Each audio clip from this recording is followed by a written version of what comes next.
So this is a spice rub that is more on the sweet and savory side than they say salty and spicy.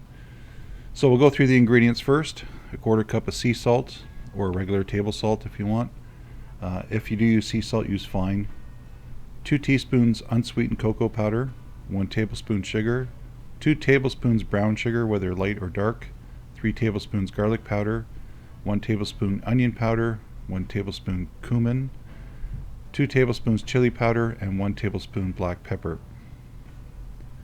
So we're going to start off by adding all our ingredients together and whisk them. So this makes about 15 and a half roughly tablespoons, which is just under a cup.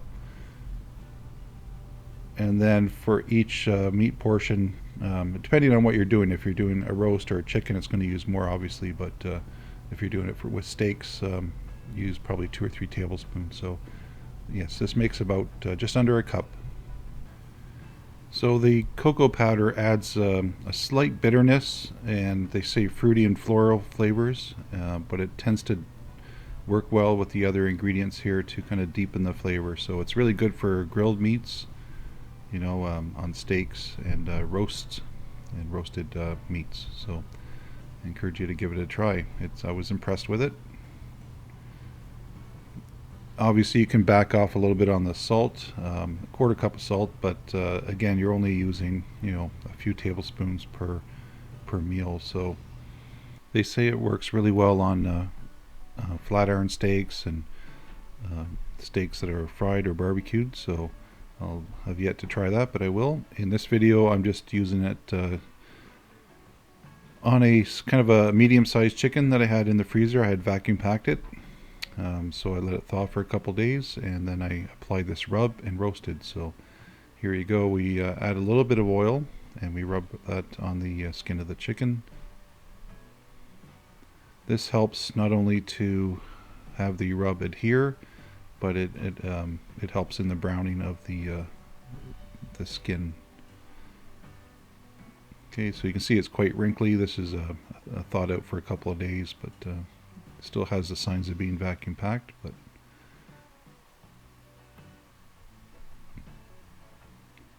it was a good size for a dinner. It fed the 4 of us, and had some nice flavors that you know, it doesn't have any spiciness to it for the most part, and it's mostly kind of salty and savory, and has that slight bitterness from the cocoa powder. So just going to give that a pat down. You don't have to go crazy in terms of trying to get it in between every little nook and cranny. Just give it a light dusting and a rub, and it sticks pretty well once you have that layer of oil. If your chicken's wet, make sure you pat it dry first.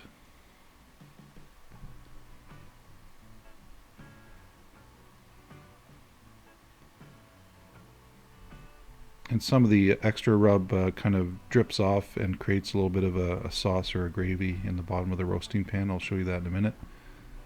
And that was actually nice to add at the end too. The potatoes and the other vegetables that I roasted along with it. So this is just the rack for my electric roaster. I'm just placing it there and then going to be transferring it to the roaster. You could certainly do this in the oven or stovetop method as well. Okay, so we're going to place it in this case it's an 18 quart electric roaster, which I preheated to 425 degrees Fahrenheit. That's about 220 Celsius.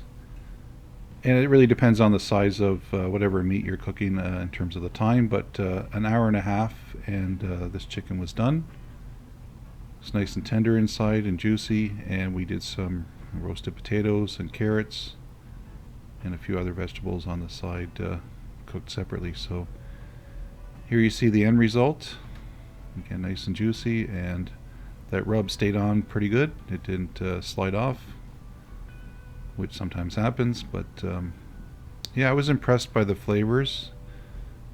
Not surprisingly, not too salty at all, depending on how much rub you put on, and you don't really want a rub to be a part of a marinade or anything, or let it soak into the meat too long.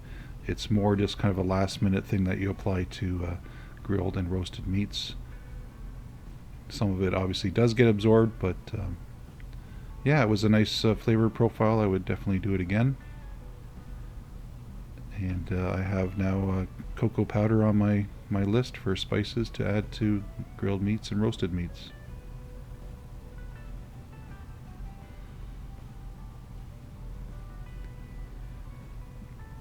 And for people that don't like, the flavor of thyme or savory or things like that, does not have that in the list. So also is not spicy at all. It doesn't really have any cayenne or anything on that gives it heat. So it's pretty tame. I mean, the chili powder, depending on the type of chili powder you use, it could be quite spicy, but the one we use is fairly neutral.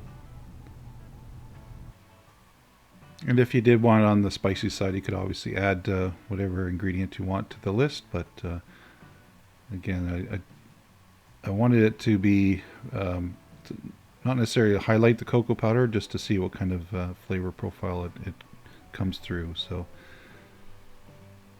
again, it makes about a cup of mixture, so keep it in an airtight container. And they recommend, two to 3 tablespoons, depending on what you're cooking, obviously, of a rub.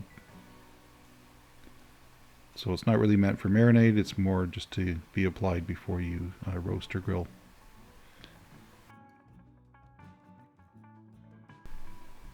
And you could certainly use more cocoa powder, and I've seen other recipes that use quite a bit of cumin, but then that's kind of in the foreground of the flavor. And I think this was pretty good. I didn't find anything that really stood out, and it was a nice balance. And I would definitely use cocoa powder again in some of the spice rub mixtures. I think it just adds a little bit of depth of flavor and a bit of savoriness, I would say, and a little bit of bitterness, but not overpowering. So I would encourage you to give it a try.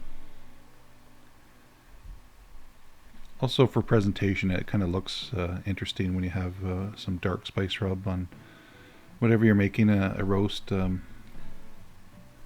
Instead of the pale color, it darkens everything up. So be sure to give this spice rub a try and let us know in the comments how it turned out. Thanks for watching. Please subscribe for upcoming videos, and bye for now.